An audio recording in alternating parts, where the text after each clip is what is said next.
জয় ভীম, জয় ভারত, জয় সংবিধান, জয় মূল্যবাসী বহুজন, জয় হরিচাঁদ, জয় গুরুচাঁদ, সিধুকানু বিশ্বমুন্ডা, সাহু মহারাজ, পেরিয়ার স্বামী, মান্যবর কাঞ্চনজি, সমস্ত মূল্যবাসী বহুজন সমাজের মহামানব মহামনীষীদের শ্রদ্ধা জানিয়ে আজকের আমার রামায়ণের উপর প্রথম পর্ব আপনারা দীর্ঘদিন ধরে আমাকে একটা প্রস্তাব দিয়েছিলেন যে রামায়ণের উপর পর্ব করতে, অনুষ্ঠান করতে। তো সেই জায়গা থেকে আমি দীর্ঘদিন ধরে মূল বাল্মীকি রামায়ণ সেটা অধ্যয়ন করেছি, গবেষণামূলক অধ্যয়ন, এবং বাংলায় যেটা জনপ্রিয় যেটা হচ্ছে কৃত্তিবাসী রামায়ণ,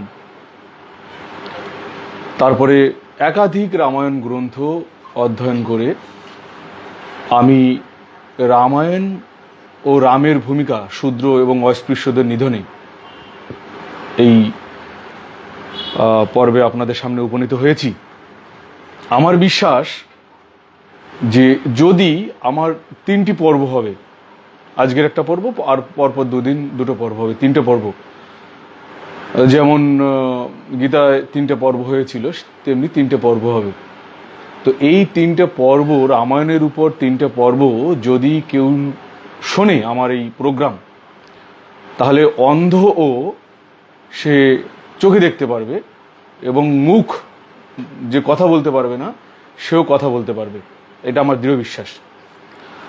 অর্থাৎ রামায়ণ কি আমরা শুধু শুনেছি, আমরা শুধু শুনে শুনে এতদিন চালিয়ে এসেছি।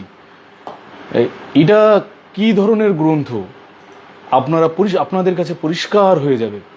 এবং আমার দৃঢ় বিশ্বাস যে শূদ্র এবং অস্পৃশ্যদের নিধনে এই রামায়ণ যে কত বড় ভূমিকা পালন করেছে, এবং ব্রাহ্মণের বিজ্ঞাপনে এবং ব্রাহ্মণকে শ্রেষ্ঠ করতে যে এই রামায়ণ গ্রন্থখানি এবং রামচরিত্র যে এত বড় শক্তিশালী, আপনারা অবাক হয়ে যাবেন যে রামায়ণের পাতায় পাতায় শুধুমাত্র ব্রাহ্মণকে দান ধ্যান করো, ব্রাহ্মণ শ্রেষ্ঠ, এবং সেখানে পরিষ্কার রয়েছে দেবদেবতার থেকেও ব্রাহ্মণ শ্রেষ্ঠ। এবং এটা কতটা সুপরিকল্পিত লেখা, ব্রাহ্মণদের কতটা সুপরিকল্পিত লেখা, আমি রামায়ণ একেবারে কাণ্ড ধরে ধরে, পাতা ধরে ধরে অধ্যয়ন করব। এবং বাল্মীকি রামায়ণ, কৃত্তিবাসী রামায়ণ, আমি কৃত্তিবাসী রামায়ণ থেকে উদাহরণ দেব, কারণ আপনারা কৃত্তিবাসী রামায়ণটা পড়েছেন, ফলে কৃত্তিবাসী রামায়ণ থেকে উদাহরণ দিলে পরপর আপনাদের বুঝতে সুবিধা হবে। এবং জায়গা বিশেষে বাল্মীকি রামায়ণের উদাহরণ দেব, তারপরে তুলসীদাসী রামায়ণের উদাহরণ দেবো, সমস্ত রামায়ণের উদাহরণ আমি পরপর পরপর দেব। কিন্তু বিষয়টা হচ্ছে এইখানে আবারও বলি যে কি সুপরিকল্পিত এই রামায়ণ শূদ্র নিধনে, অস্পৃশ্যদের নিধনে। আপনারা জানেন শূদ্র মানে বর্তমান সময় ওবিসি যারা, আর অস্পৃশ্য মানে এসসি এবং এসটি, যারা শূদ্রের মধ্যেও পড়ে না, অর্থাৎ হিন্দু ধর্মের 4 বর্ণেরও বাইরে যে এসসি এসটি, তারা এই রামায়ণের দ্বারা কতটা এফেক্ট, প্রভাবিত আপনারা বুঝতে পারবেন। এবং এই রামায়ণ জুড়ে কতটা ধ্বংসাত্মক এই রামায়ণ এই শূদ্রদের পক্ষে, অস্পৃশ্যদের পক্ষে, আমি সেটা আলোচনা করব। এবং যাদের জ্ঞান বুদ্ধি বিবেক আছে তারা আপনারা দেখতে পাবেন যে রামায়ণ কতটা অশ্লীল গ্রন্থ। আমি আবারও বলছি, রামায়ণ কতটা অশ্লীল গ্রন্থ। প্লিজ আপনাদের অনুরোধ করছি, আপনারা যদি অন্ধভক্ত হন তাদেরও আমি হাত জোড় করে বলছি, আপনারা শুনুন, প্লিজ আপনারা শুনুন। আমি রামায়ণের পাতা ধরে ধরে আলোচনা করব, প্রত্যেকটা পাতা ধরে ধরে। ফলে আপনি আমাকে গালি দিতে পারছেন না। কেন পারছেন না? তার কারণ হচ্ছে আমি রামায়ণের পাতা ধরে ধরে বলবো। ফলে যদি কোনো ভুল থাকে রামায়ণে থাকবে, তাহলে আপনাদের বলতে হবে, হয় রামায়ণ এই গ্রন্থখানা আপনারা পুড়িয়ে ফেলুন, নাহলে রামচরিত্র, যেটা আপনারা রামকে ভগবান বলছেন, রামকে আপনারা সর্বশ্রেষ্ঠ পুরুষোত্তম বলছেন, সেই রামচরিত্রকে বাদ দিন। একটা কিছু আপনাদের দিতে হবে। আমি পাতা ধরে ধরে আলোচনা করব। এবং আমি প্রথমেই যাচ্ছি, কিছু প্রশ্ন রাখবো, তারপরে আমি আলোচনা করব। যে প্রথম হচ্ছে এই রামায়ণ হচ্ছে কতটা কুসংস্কার যুক্ত, কতটা অশ্লীল, এটা আমি আপনাদের সামনে আমি আলোচনা করব। এক, দুই হচ্ছে যে এই রামায়ণ মানে সর্বক্ষেত্রে ব্রাহ্মণের প্রাধান্য, সেটা আমি আলোচনা করব। এই রামায়ণ হচ্ছে আর্য অনার্য সংঘাত, এবং সেটা একদম ধরে ধরে আমি পাতা ধরে ধরে আলোচনা করব, এবং ঐতিহাসিকদেরও মতামত নেব এই বিষয়ে, বড় বড় ঐতিহাসিকদের, বড় বড় সাহিত্যিকদের মতামত নেব। এবং বাংলার বুকে এই যে কুসংস্কারগুলো, ব্রাহ্মণ্যবাদী কুসংস্কারগুলো গজিয়ে উঠেছে, এটা হচ্ছে এই রামায়ণের হাত ধরে। যেমন কিভাবে ব্রাহ্মণরা বিবাহ পড়াবে, কিভাবে শ্রাদ্ধ হবে, কিভাবে বিয়ের অনুষ্ঠান হবে, কিভাবে শুভ অনুষ্ঠান হবে, এই সমস্ত ব্রাহ্মণরা পরবর্তীকালে এই রামায়ণকে দেখে পুরোহিত দর্পণ লেখা হয়েছে। এবং অদ্ভুত ব্যাপার, এই বামুনের বেটা কৃত্তিবাস সমস্ত পুরাণ ঘেটে, তিনি সমস্ত পুরাণ ঘেটে পুরাণে কোথায় কোথায় ব্রাহ্মণকে প্রাধান্য দেওয়া হয়েছে, এই ব্রাহ্মণের প্রাধান্য পেয়েছে, সমস্ত কিছু রামায়ণের মধ্যে ঢুকিয়েছে। আমি আপনাদের সেই প্রমাণ দেব। এবং এই রামায়ণ যত জনপ্রিয়তা লাভ করেছে, ব্রাহ্মণের প্রাধান্য তত বেড়েছে। ওই ব্রাহ্মণের মতে বিয়ে, ব্রাহ্মণ মতে শ্রাদ্ধ, দেখুন সমস্ত কিছু নেওয়া হয়েছে এই রামায়ণ থেকে। আমি সেইটাও আলোচনা করব। আবার দেখুন, রামায়ণের প্রতি ছত্রে ছত্রে অন্ধবিশ্বাস, কুসংস্কার, আমি যেটা বললাম যে সেটা হচ্ছে এই রামায়ণের ছত্রে ছত্রে অঙ্কিত হয়েছে। আবার দেখুন, এই রামায়ণের মধ্যে দেখাবো যে বৃহদ্রথকে হত্যা করে পুষ্যমিত্র শুঙ্গ তিনি রাজা হওয়ার পরে এই রামায়ণ লেখা। এবং এই রামায়ণের মধ্য দিয়ে আপনারা অবাক হয়ে যাবেন, যেখানে যেখানে বুদ্ধ গড়, যেখানে যেখানে বুদ্ধ স্থাপত্য, সেই সব জায়গা দিয়ে এই রামায়ণ মানে লেখা হয়েছে, সেই সব জায়গার কথা উল্লেখ রয়েছে। যেখানে যেখানে বুদ্ধগড়, অর্থাৎ বুদ্ধের সেই সমস্ত ঐতিহ্য, সমস্ত ভাস্কর্য, সেই বুদ্ধের স্থান, সেখানে দেখে দেখে রামচন্দ্রকে যে বনবাসে পাঠিয়েছে, সব ঠিক ওই জায়গা দিয়ে রামচন্দ্রকে বনবাসে পাঠিয়েছে। অর্থাৎ একটা ধর্মকে, বুদ্ধ ধর্মকে একদম চিরতরে ধ্বংস করার জন্য, চিরতরে মুছে ফেলার জন্য লেখা হয়েছিল রামায়ণ। আমি একদম হাতে হাতে আপনাদের এই ধর্মগ্রন্থ দিয়ে তারও প্রমাণ আপনাদের আমি দেব। তারপরে যেমন দেখুন, মানে বৌদ্ধ ধর্মের কাউন্টার হলো রামায়ণ, আমি সেটা আপনাদের প্রমাণ করে দেব, এবং এই ধর্মগ্রন্থ থেকেই আমি প্রমাণ করে দেব। আর এই যে 10 মাথা, রাবণের যে 10 মাথা, এটা হচ্ছে কার 10 মাথা? সেটা হচ্ছে ওই অশোকের যে একদম বৃহদ্রথ পর্যন্ত অশোকের যে 10 জন রাজা ছিল, অশোকের রাজত্বে বৌদ্ধ রাজা 10 জন রাজা, এরা যে 10 জন রাজা হচ্ছে 10টা মাথা, রাবণের 10টা মাথা, সেটাও এই এই ধর্মগ্রন্থের মধ্যে একদম পরিষ্কারভাবে উল্লেখ রয়েছে। এবং শ্রাদ্ধ, তর্পণ ইত্যাদি ইত্যাদি ইত্যাদি ইত্যাদি সমস্ত কিছু ব্রাহ্মণ এই রামায়ণ থেকে নিয়েছেন। এবং এই পরপর পরপর আপনাদের দেখাবো যে সর্বোপরি এই রামায়ণ কখনো ধর্মগ্রন্থ হতে পারে কিনা, একটা অশ্লীল গ্রন্থ না, একটা ধর্মগ্রন্থ হতে পারে কিনা, আর রাম কোনোভাবেই একজন মানুষ হতে পারে কিনা। আমি দেবতার কথা ছেড়ে দিচ্ছি, এবং তার চরিত্রে কতটা লাম্পট্য রয়েছে, কতটা তিনি ভোগী, কতটা চরিত্রহীন, কতটা মানে সমস্ত কিছু আপনাদের সামনে আমি পরপর পরপর করে তুলে ধরব। যে ভৌগোলিক অবস্থান দিয়েছে, ভৌগোলিক অবস্থান রামায়ণের মধ্যে, যে ভৌগোলিক অবস্থান, আপনারা হাসবেন ভৌগোলিক অবস্থান দেখে। মানে যারা বলছে রাম হচ্ছে আমাদের ভগবান, এবং যারা বলছেন রামায়ণ হচ্ছে শ্রেষ্ঠ গ্রন্থ, এবং অদ্ভুত ব্যাপার, এই রামকে সামনে রেখে ভারতবর্ষে একটা দল তারা ক্ষমতায় এসেছে, এবং মানুষকে কিভাবে টুপি পড়াচ্ছে। এই রাম চরিত্র যদি আমাদের মানুষ পড়ে জানে, তাহলে ওই যারা রামচন্দ্রকে ভগবান বলছে এবং ওই তারা ভগবান হিসেবে পূজা করছে, এবং রামকে সামনে দাঁড়িয়ে একটা রাজনৈতিক দল ফয়দা লুটছে, তাদের ঠ্যাঙাপেটা করবে, একেবারে ঝাঁটা পেটা করবে যে এই রামচন্দ্র নাকি তোমার ভগবান, এই এত লম্পট একটা চরিত্র, ইনি নাকি তোমাদের ভগবান। আমি সেই জায়গায়ও যাব। এবং দেখুন ভৌগোলিক অবস্থান দিয়েছে, আপনারা হাসবেন। বাল্মীকি তিনি রামায়ণ রচনা করেছেন, আর কৃত্তিবাস কি করেছেন? কৃত্তিবাস তার রামায়ণের মধ্যে দিয়ে নবদ্বীপ, এই যে আমাদের নবদ্বীপের উল্লেখ রয়েছে, সপ্তগ্রামের উল্লেখ রয়েছে, আকনার উল্লেখ রয়েছে, মাহেশের উল্লেখ রয়েছে, কলকাতার দক্ষিণে প্রাচীন গঙ্গা তটস্থ বাতরের উল্লেখ রয়েছে। মানে কৃত্তিবাস তার রামায়ণে এইগুলো ঢুকিয়েছে। মানে একবার ভাবুন যে বাল্মীকি রামায়ণ থেকে কোথায় টেনে কোথায় নামিয়েছে, এবং সেখানে এই জায়গাগুলো নবদ্বীপও চলে এসছে এই কৃত্তিবাসী রামায়ণে। একটা অদ্ভুত, আপনারা বুঝতে পারবেন। এবং দেখবেন এই রামায়ণে পশু পাখি তারা কথা বলছে, সাপ তারা কথা বলছে, মানুষের মতন কথা বলছে। কি অদ্ভুত! পশু যারা পাখিরা মানুষের মতন কথা বলছে। রামচন্দ্র তারা সেই কথাগুলো শুনছে। হনুমান মানুষের মতন কথা বলছে, জাম্বুমান মানুষের মতন কথা বলছে। অদ্ভুত ব্যাপার। নেপালে বাড়ি হচ্ছে জনক রাজা, তার ভাষা নেপালি থাকবে অবশ্যই।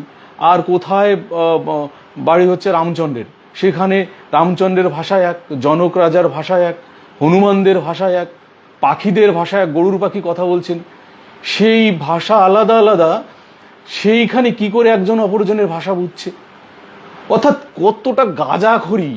সাপ কথা বলছে মানুষের মতন, বনের পশুরা মানুষের মতন কথা বলছে।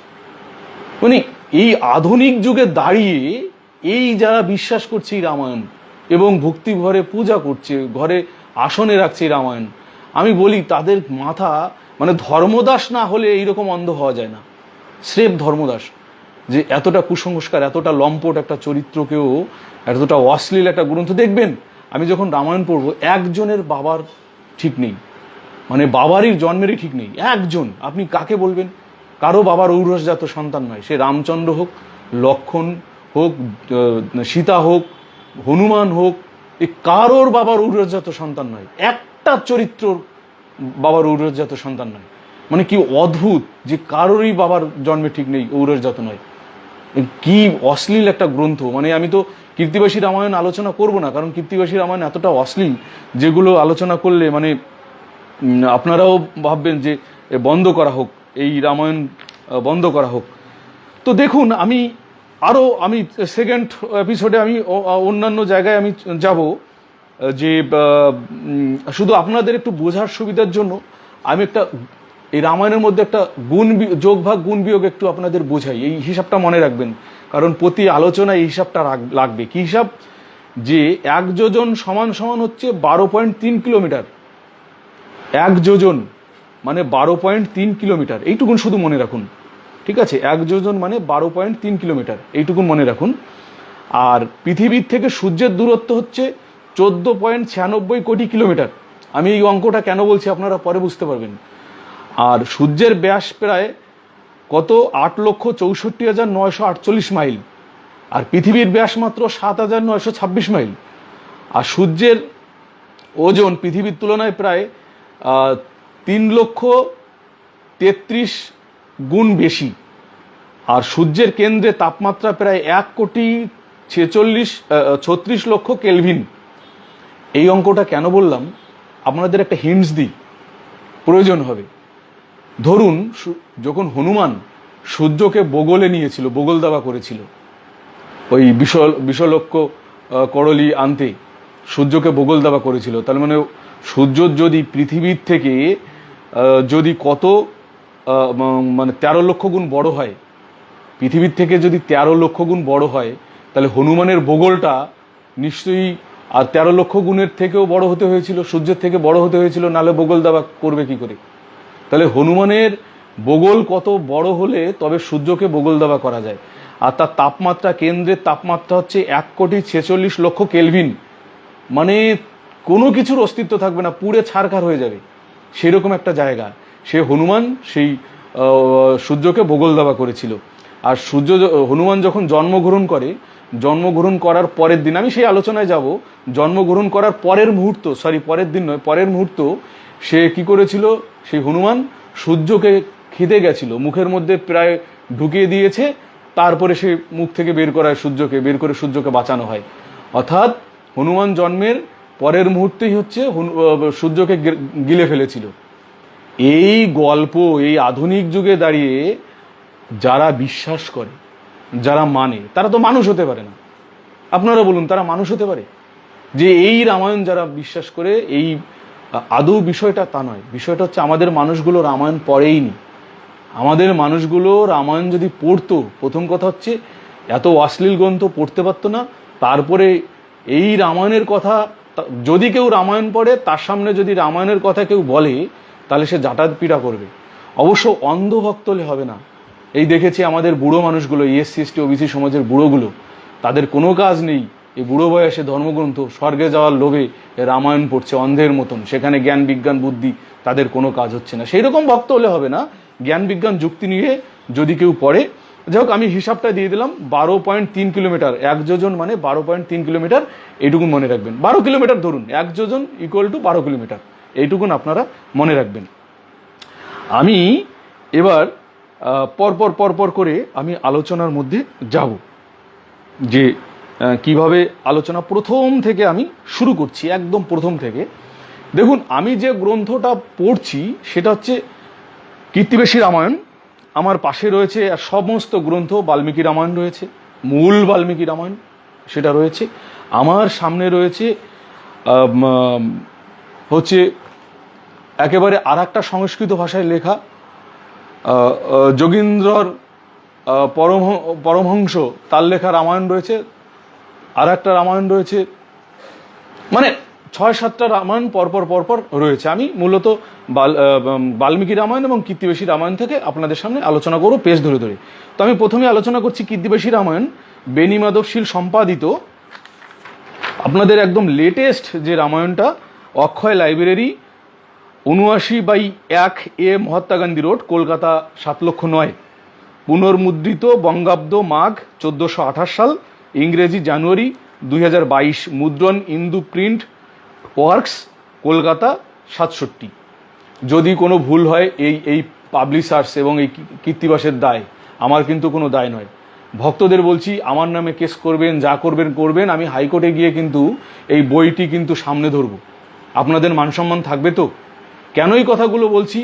এত অশ্লীল ধর্মগ্রন্থ আপনাদের সামনে পাঠ করব, যেটা সভ্য সমাজে পাঠ করা যায় না। ফলে আপনাদের টনক নড়ানোর জন্য আমি ধর্মগ্রন্থটা পাতা ধরে ধরে রেফারেন্স দেব। পাতা ধরে ধরে না বললে কিন্তু সাংঘাতিক, আপনারা ভাবতেই পারবেন না এত অশ্লীল গ্রন্থ রামায়ণ, এত অশ্লীল চরিত্র রামচন্দ্র, তার জন্য পাতা ধরে ধরে আমি আলোচনা করব। একটা কথা শুধু বলছি, প্রত্যেক দিন আমি পুরস্কার 1 লক্ষ টাকা দিই একটা ভুলের জন্য।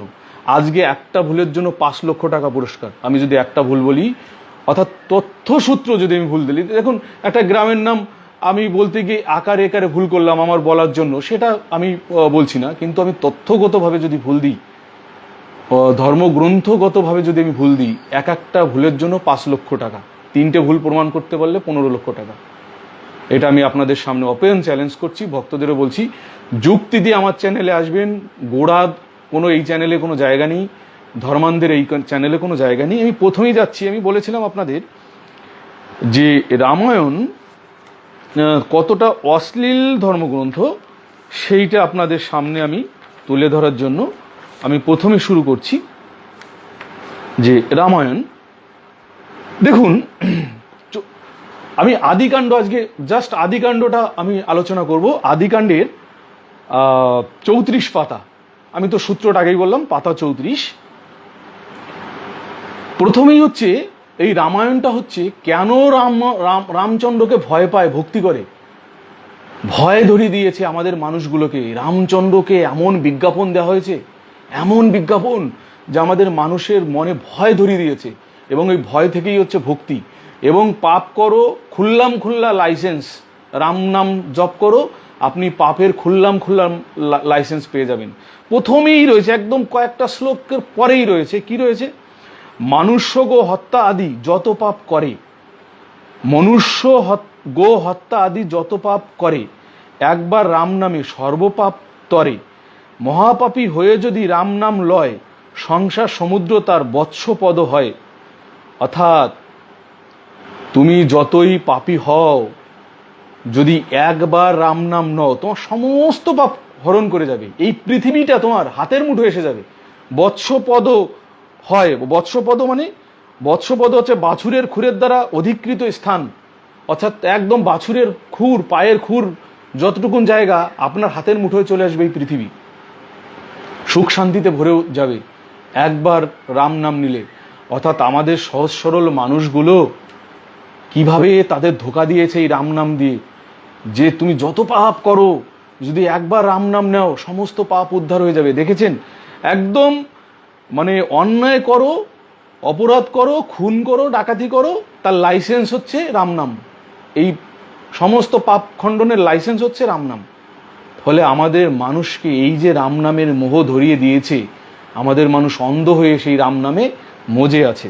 তারপরে দেখুন, আমি বলেছিলাম আপনাদের যে ব্রাহ্মণের কিভাবে বিজ্ঞপ্তি দেওয়া হয়েছে, ব্রাহ্মণকে কিভাবে বড় করা হয়েছে। একদম শুরুতেই 35 পাতায় আমি আবারও সূত্রটা বলছি, কীর্তিবাসী রামায়ণ শ্রী বেণীমাধবশীল সম্পাদিত। সেখানে বলা হয়েছে, শত শত্রু মারিলে যত পাপ হয়। আপনারা একটু বুঝবেন, শত শত্রু, আপনার 100 শত্রু মারলে যত পাপ হয়, এক গো বধিলে তত পাপের উদয়। 100 ধেনুবধ যেই জন করে তত পাপ হয় যদি এক নারী মারে। 100 নারী হত্যা করে যেই জন তত পাপ হয় এক মারিলে ব্রাহ্মণ। অর্থাৎ প্রথম বলছে যে 100 শত্রু মারলে যে পাপ হয়, এক গরু হত্যা করলে সেই পাপ হয়। আবার 100 গরু হত্যা করলে যে পাপ হয়, এক নারী হত্যা করলে সেই পাপ হয়। আবার 100 নারী হত্যা করলে যে পাপ হয়, এক ব্রাহ্মণ হত্যা করলে সেই পাপ হয়। অর্থাৎ ব্রাহ্মণ পাপ মানে ব্রাহ্মণ হত্যা কত সাংঘাতিক, বুঝতে পারছেন? একেবারে শুরুতেই, রামায়ণের শুরুতেই ব্রাহ্মণের বিজ্ঞাপন দিয়ে দিল, খবরদার ব্রাহ্মণের দিকে ফিরেই তাকাবে না। ব্রাহ্মণ হত্যা এই কত সাংঘাতিক, কত ভয়ঙ্কর। এবং যেটা আমরা দেখেছি যে শিব ব্রাহ্মণকে হত্যা করে কি বিপদে পড়েছিল, ছেলে মেয়ে নিয়ে, ওই গণেশ কার্তিক দুর্গাকে নিয়ে কি বিপদে পড়েছিল, তারপরে তাকে মুক্ত হতে হলো গঙ্গা স্নান করে। আমি সেই আলোচনাও পরে যাচ্ছি। অর্থাৎ দেবতাদেরও ক্ষমা নেই, এত ব্রাহ্মণ হত্যা করলে এত সাংঘাতিক। ব্রাহ্মণের বিজ্ঞপ্তি, পরিষ্কার কথা, রামায়ণ ব্রাহ্মণকে দান করো। মানে সমস্ত ক্ষেত্রে তুমি রামচন্দ্র যখন পেটের মধ্যে রয়েছে, ব্রাহ্মণকে দান করো। যখন রামচন্দ্র মানে দশরথের ছেলে মেয়ে জন্ম দিতে হবে, পুত্রেষ্টি যজ্ঞ করো, ব্রাহ্মণকে দান করো। যখন জন্ম হলো তখনও ব্রাহ্মণকে দান করো। যখন রাম নাম মানে রামের নাম রাখা হলো তখনও ব্রাহ্মণকে দান করো। যখন একটু বড় হলো তখনও ব্রাহ্মণকে দান করো। এই যে আমি রামকে বড় করলাম, আবার আমি দেখালাম যে দেখো রামও ব্রাহ্মণকে কত ভজনা করছে।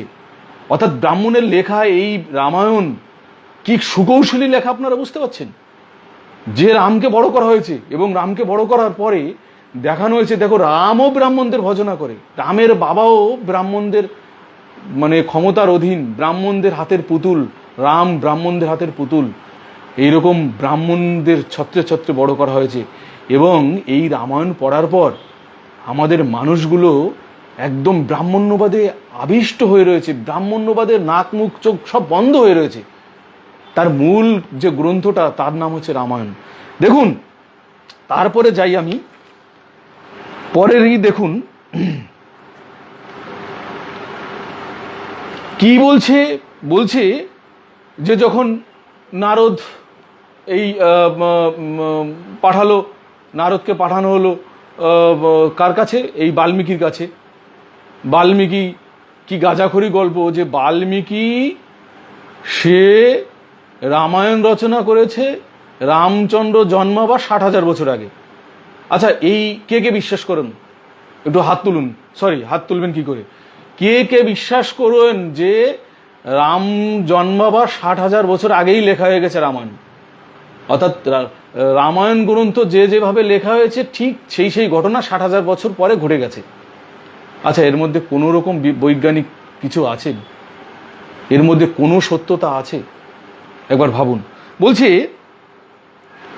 রাম নাম ব্রহ্মা স্থানে পেয়ে রত্নাকর, সেই নাম জপে 60,000 বছর। এক নাম জপে এক স্থানে একাশনে, সর্বাঙ্গ খাইল বাল্মীকির কীটগণে। মাংস খেয়ে পিণ্ড তার করিল শোষর, হইল কণ্টকুশ তাহার উপর। খাইল সকল মাংস অস্থিমাত্র থাকে, বাল্মীকের মধ্যে মুনি রাম নাম ডাকে। বাল্মীকি মানে সেই উইড ঢিপি, তার মধ্যে শুধু হাড়টা ছিল, সেই হাড়ে রাম নাম বলছে। কার? তার থেকে নাম হলো বাল্মীকির। এই বাল্মীকির নাম হলো, অর্থাৎ এই যে 60,000 বছর ধরে সে জপ তপ করছে, মরা মরা মরা মরা বলে 60,000 বছর ধরে। একটা ভাবুন তো, একটা মানুষ সে 60,000 বছর বাঁচতে পারে? সে 60,000 বছর ধরে রাম নাম কি করে নেয়? আবার তারপরে সে রামায়ণ লিখলো, তার আবার 60,000 বছর পরে হচ্ছে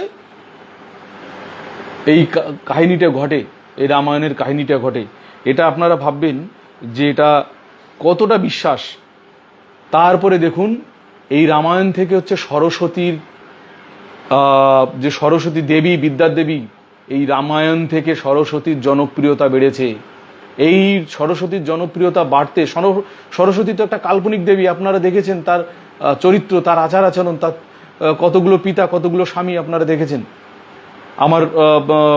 আমার এই সরস্বতীর জীবন বৃত্তান্ত নিয়ে আমার যে ভিডিওটা আছে, ফেসবুক লাইভ আছে বা ইউটিউব আছে, সেটা আপনারা দেখে নিন যে সরস্বতীর চরিত্র কেমন।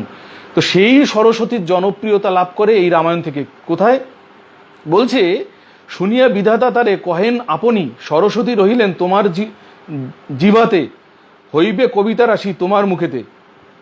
অর্থাৎ বিধাতা বাল্মীকিকে বলল, বাল্মীকি তুমি রামায়ণ রচনা করো, তোমার জিহ্বায় সরস্বতীকে বসিয়ে দিচ্ছি, তোমার জিহ্বায় সরস্বতীকে বসিয়ে দিচ্ছি, তুমি মানে যা লিখবে তাই একটা মহাকাব্য হয়ে যাবে। অর্থাৎ এইখানে হচ্ছে প্রশ্ন, আমরা কিন্তু এই বাল্মীকি রামায়ণে কিন্তু আমরা এই জিহ্বায় সরস্বতীকে বসিয়েছে এইরকম কাহিনী কিন্তু পাই না। যেটা পাই হচ্ছে এই কোন জায়গায়, এই কৃত্তিবাসী রামায়ণে। এবং আপনাদের কয়েকটা উদাহরণ এই প্রসঙ্গে দিই, যে রামায়ণ হচ্ছে একটা কাব্যগ্রন্থ এবং একটা ভালো কাব্যগ্রন্থ, এর মধ্যে ভুল নেই। তৎকালীন সমাজ ব্যবস্থার প্রতিচ্ছবি এর মধ্যে দিয়ে ফুটে উঠেছে। এবং এই কাব্যগ্রন্থকে যখন আপনি ধর্মগ্রন্থ হিসাবে নেবেন এবং যখন ভাববেন এটা সত্য, রামচরিত্র সত্য, রামায়ণ সত্য, তখনই তো গন্ডগোল বাঁধবে। একটা কাব্যের মধ্যে কবির কল্পনা থাকে, এবং যেহেতু এটা মহাকাব্য, মহা কল্পনা রয়েছে, অর্থাৎ কাব্যগ্রন্থ হিসাবে একটা ভালো কাব্যগ্রন্থ। পৃথিবীতে 4টি কাব্যগ্রন্থ আছে, মহাকাব্য রয়েছে, ইলিয়াড, ওডিসি, রামায়ণ, মহাভারত, এবং কাব্যগ্রন্থ হিসেবে একটা সার্থকতা আছে। এবং পড়ানো হয়, এটা কাব্যগ্রন্থ হিসেবেও পড়ানো হয়, এমএতে পাঠ্য আছে, কাব্যগ্রন্থ হিসেবে এটা পড়ানো হয়। এবং সেখানে দেখুন কি বলা হয়েছে, এই কাব্যগ্রন্থে কি বলা হয়েছে।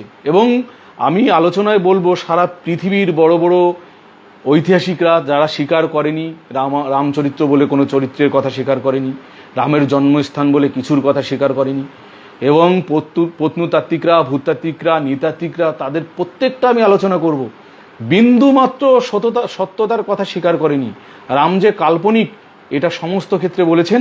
এবং আমি প্রথমেই সাহিত্যিকদের কথায় যাচ্ছি, বড় বড় সাহিত্যিক, রবীন্দ্রনাথ ঠাকুরের কথা আমি বলছি। রবীন্দ্রনাথ ঠাকুর তার প্রাচীন সাহিত্য প্রবন্ধে বলেছেন, প্রাচীন সাহিত্য একটা প্রবন্ধ, ছোট্ট একটা প্রবন্ধ, সেখানে রবীন্দ্রনাথ ঠাকুর বলেছেন, কবির কল্পনার ফসল হইল রামায়ণ।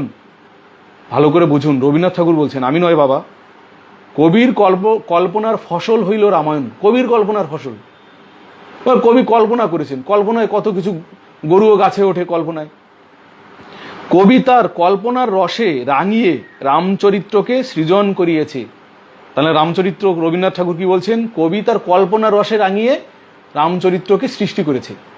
একদম পরিষ্কার এই থেকে যে রবীন্দ্রনাথ ঠাকুর কি বলেছেন, রামচরিত্র কোনো বাস্তব চরিত্রই নয়, ছিলই না, এটা হচ্ছে কবির কল্পনা।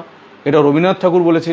কোনো রামভক্ত যেন আমার দোষ না দেয়, আমি সূত্র বলে দিয়েছি। প্রাচীন সাহিত্য, ছোট্ট একটা প্রবন্ধ, নাম করা প্রবন্ধ, আপনারা পড়ে নিন আরও কী কী বলা হয়েছে, আরও সেখানে রামচন্দ্রকে কী কী বলা হয়েছে। বঙ্কিমচন্দ্র, এই হিন্দু ধর্ম, যেটা হিন্দু ধর্ম বলেন না, ব্রাহ্মণবাদী ধর্ম যেটা হিন্দু ধর্ম, এই বঙ্কিমচন্দ্র অনেক অবদান আছে এই হিন্দু ধর্মকে হিন্দু ধর্ম করতে। একদম গোড়া বামুন সেই বঙ্কিমচন্দ্র কি বলেছে একটু শুনুন। বঙ্কিমচন্দ্র তার কাব্য জিজ্ঞাসা প্রবন্ধে বলেছেন, কাব্য জিজ্ঞাসা একটা প্রবন্ধ, বলেছেন, যাহা কাব্যিক সৃষ্টি তাহাকে বাস্তব ভূমিতে টানিয়া নামাইলে বিড়ম্বনা ঘটিবে, রামচরিত্র তদানুরূপ। কি মারাত্মক কথা বুঝেছেন? বলছে যাহা কাব্যিক সৃষ্টি, এটা তো কবির কল্পনা, তাহাকে বাস্তব ভূমিতে টানিয়ে নামাইলে বিড়ম্বনা ঘটিবে। কি বঙ্কিমচন্দ্রের কথা বাস্তব নয়? যে কাব্যিক সৃষ্টি তাকে বাস্তবের মাটিতে টানিয়ে নামিয়েছে, বিড়ম্বনা ঘটছে না? এই রাম নাম স্লোগান দিয়ে, জয় সিয়ারাম বুক ফুলিয়ে স্লোগান দিয়ে কত অনিষ্ট করছে না হারামজাদাগুলো, দেখেছেন না? ভারতবর্ষকে একদম অধিষ্ঠ করে তুলেছে না? ভারতবর্ষকে একেবারে মানে এই রাম নামের মহিমা, কত মহিমা দেখুন, রামের কি শক্তি, ক্ষুধা সূচক পৃথিবীর মধ্যে রয়েছে 107 ক্ষুধা সূচকে ভারতবর্ষ। রাম নামের কি শক্তি, কি মহিমা, ক্ষুধাসূচকে ভারতবর্ষ 122টি, পৃথিবীর মধ্যে 122টি রাষ্ট্রের মধ্যে 107। পাকিস্তানও আমাদের আগে 99 নম্বর, ভুটান আমাদের আগে 82 নম্বর, শ্রীলঙ্কা 62 নম্বর, দুর্ভিক্ষ পীড়িত শ্রীলঙ্কা, সেখানেও অভাবী মানুষের সংখ্যা কম। সেই রাম নামের মহিমা দেখুন। অর্থাৎ এগুলো কাল্পনিক, কবির কল্পনা, একটা রাজনৈতিক ইস্যু করে নিল এই কবির কল্পনাকে। তারপরে দেখুন বলছে, এরপরে আমি বলছি রামায়ণের দুটি কথা প্রবন্ধে শিবরাম চক্রবর্তী কি বলছে শুনুন। শিবরাম চক্রবর্তী বলছে যে রামচন্দ্রের মধ্য দিয়া মহাকাব্যের নায়ক চরিত্রের বাস্তব রূপ পরিস্ফুট হইয়া আছে। এই কাব্যে তিনি সুরাপায়ী, গোমাংস ভক্ষণকারী, গর্ভবতী স্ত্রী পরিত্যাগকারী, তারপরে জীবন্ত দহনকারী, অন্যায় সমরে হত্যাকারী, শূদ্র হত্যাকারী, মিথ্যার আশ্রয়কারী, কূটকৌশলী। তাহলে বুঝতে পারছেন কি কি কথা বললো রামচরিত্র সম্পর্কে। আমি আরেকবার বলছি, রামচন্দ্রের মধ্য দিয়ে মহাকাব্যের নায়ক চরিত্রের বাস্তব রূপ পরিস্ফুট হইয়াছে। এই কাব্যে তিনি মানে রামচন্দ্র সুরাপায়ী, এই কাব্যের মধ্য দিয়ে তিনি সুরাপায়ী, গোমাংস ভক্ষণকারী, গর্ভবতী স্ত্রী পরিত্যাগকারী,